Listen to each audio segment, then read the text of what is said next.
Hi guys, welcome to another video. If you've seen the title and the thumbnail, today we're going to be talking about the BrakeFast adapter.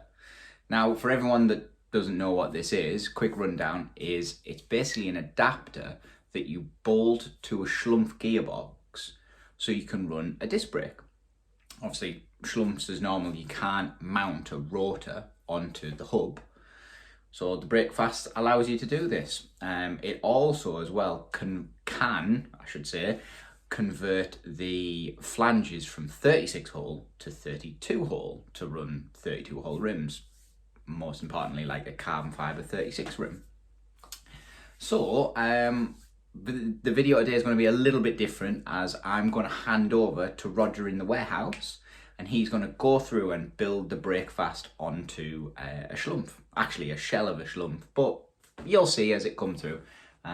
It goes through all the different things of how to put it together, how to line the holes up, and all that sort of stuff. So without any further ado, let's just get straight into the video.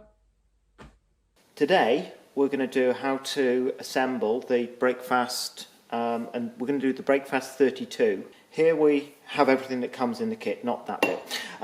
So this is what you get in the kit, and let me run through what you come when you get the kit.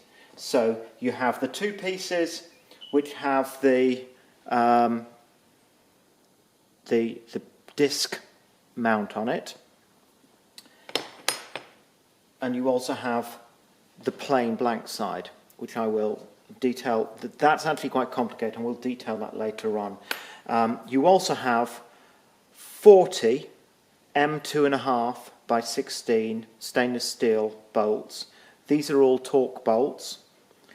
You get 20 washers, 20 nylock nuts, and you get 6 nylock stainless steel M5 bolts, which are for holding the disc in place. Okay, now the bit I moved out of the way.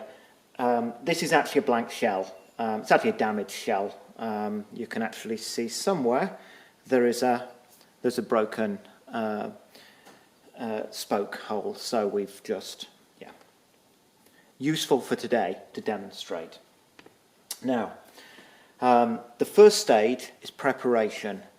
Anything like this, it's all about preparation if you're going to do this well.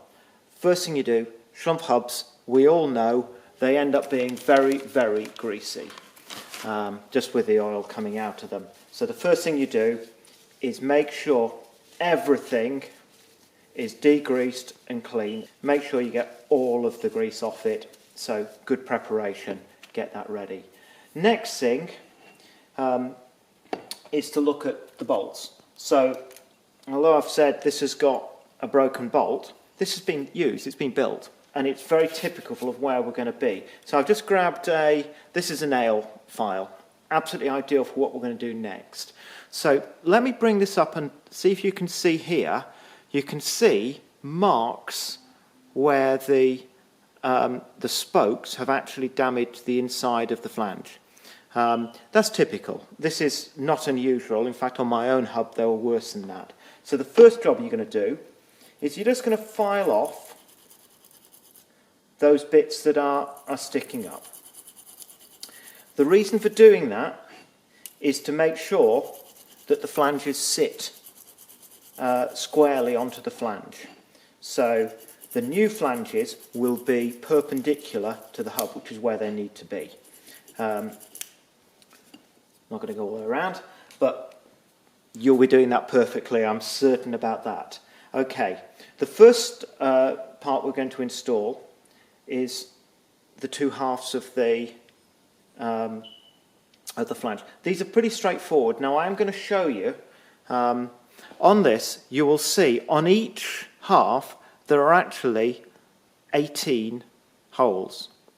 So in total are 36. We only need 18 to fit to the flange.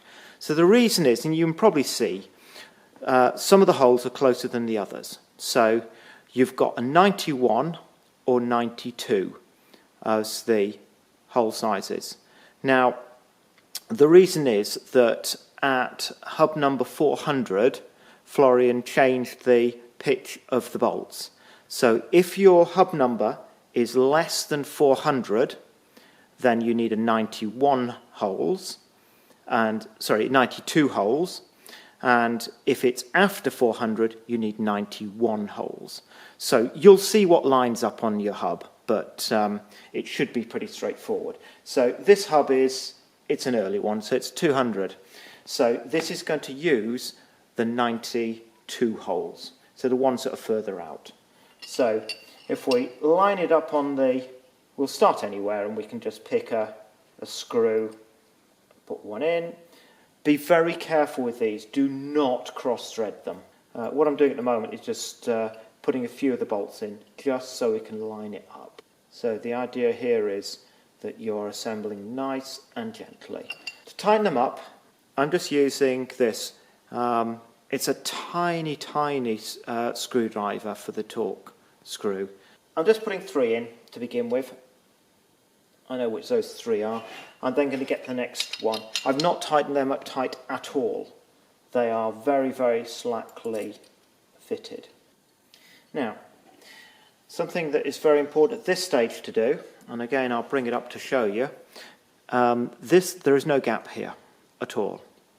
And there should not be a gap on either side, and the edges of the swoop should be pretty even. Yep. Once you've got it there, you can tighten them up so they're nice and tight. Yeah, so we've got it in position. So, nice and tight, first one, lined up, it's set up. For the final installation of these bolts, you actually need to use some thread lock. Obviously, this is a dummy build, I'm not going to do that. But for final build, you want thread lock on these bolts when you do it.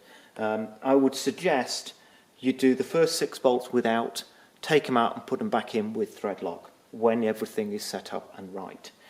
Okay, and now we've got the difficult bit, which is actually dealing with the simple flange. It's anything but simple, I'm afraid. So, this flange has 36 holes on the inside. As we've already explained, we have got the 92 and the 91 holes here. You can actually see here, I've actually marked up the 92s because this is a 92 hub. You will also see I have marked 92 here against this pop hole. I have marked 91 against this pop hole. So this is the flat side, and this has the marks for the 91. This is the chamfered side, has the mark for the 92. Now, the installation of it. If your hub is between 0 and 800, the flat side goes against the flat side of the hub. Now, of course, this will have the inner piece on, so it's obviously been removed here. So it's a 91, so it's a 92 because it's less than 400. So nice flat surface. Now, where does the indexing go? Now, a little explanation of the way hubs are built. So on a hub, the holes, you've got 18 holes on a typical hub spaced around here. The holes on the other side are not opposite, they're actually in between. So the hole opposite these 2 holes is actually here. The 32 doesn't index nicely to 36, so the positioning of the holes is very critical. If you get it wrong, although you'll be able to build your wheel, it will not build very well. Now, the reason I wrote the 91 and 92s on, we know this is a 92 hub. I've written 92 against the pop hole. So that pop hole lines up with the join between the 2 hubs, the 2 flanges, so the 2 half flanges. So there's a joint there. So if I basically just align it so I can see that is lined with that, just drop a couple of I just dropped a couple of bolts in. So my index hole here lines up with the flange here. Yeah, so that works. Should it be a 91 hub, so in other words, if it's between a 400 and 1000, this hole will be in the wrong place. You then need to use, I need to take it off to show you that. You then need to use the pop hole on the other side. So slightly more awkward to do, and what I suggest for this is you take your pen and you mark it. So we've marked it, so it's nice and easy, because that is going to be on the inside still, because if it's between a 400 and 800, it's going to be on the flat side, and the pop hole is there. So you'd line up your pop hole with your flange split on the other side. So the first thing is you fit a washer on, so you don't need thread lock on these ones because it's got a nylock bolt. It is very fiddly. So obviously the first one's going to be more difficult. I'm not going to put all of these on, but I will put on a few just to show you how to tighten them up. Okay. So 2 of them on to begin with.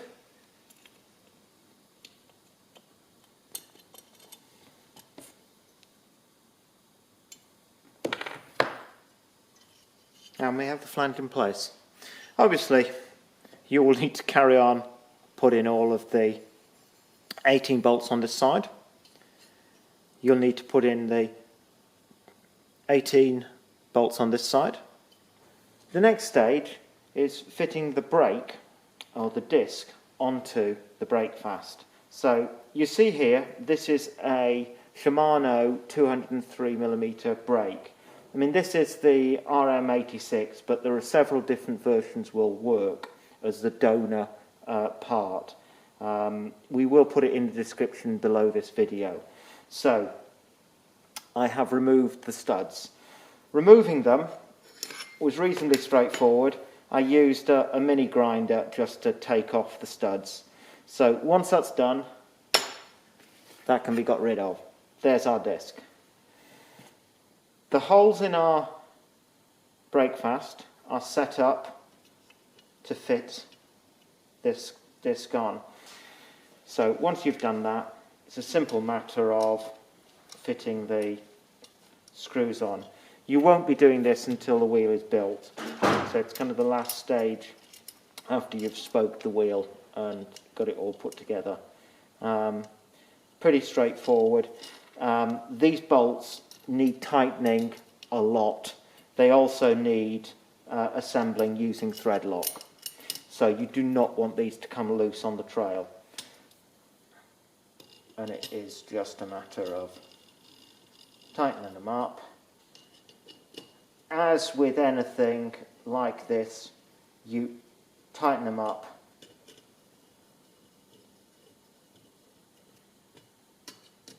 opposites, or as close as opposites.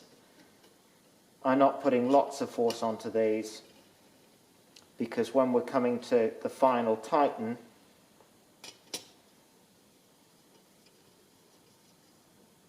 there we go, they're all, and then we put a bit of elbow grease in. When you're fitting it onto the unicycle, there's one other thing that you might need to do, so let's put that aside. Depending on the type of mount that you use, you might need to machine back the adapter. This is the IS 203mm adapter for the brakes, and you can actually see here how much machining I need to do. The reason is we're using bolts to hold the rotor in place, whereas normally you will actually have studs which you can't remove. So this is just because we actually need more space. Some of the Shimano brakes you don't need to do any machining back, and I believe on standard DX brake mount, this is recessed anyway, so you won't need to machine it. But this is just a warning, this is something you might need to do. And there we go. So Roger quite well went through all the different processes of putting the BrakeFast adapter onto your hub, or your gearbox I should say. Started with the two separate pieces, getting them all lined up, putting all the bolts in, and then the difficult simple flange, which is not so simple when it comes down to the 32 stuff, and then how to fit the rotor and any possible things that you might have to do with the frame and the brake and all that sort of stuff. This product is extremely complicated, and we're not trying to sugarcoat that at all. So if you've got one, or you're getting one, or you're interested in getting one, please reach out to us. Here's our email address. Please reach out to us, have a conversation with us, and we can sort of talk you through how to get this sorted. Because in the long run, having this setup is actually a really good thing, having your rotor onto your gearbox, and all that good stuff. As always, if you can hit that subscribe button and even give the video a like, that's a big help for us. It's almost every YouTuber says exactly the same thing. But if you have been, thanks for watching. And see you in the next one.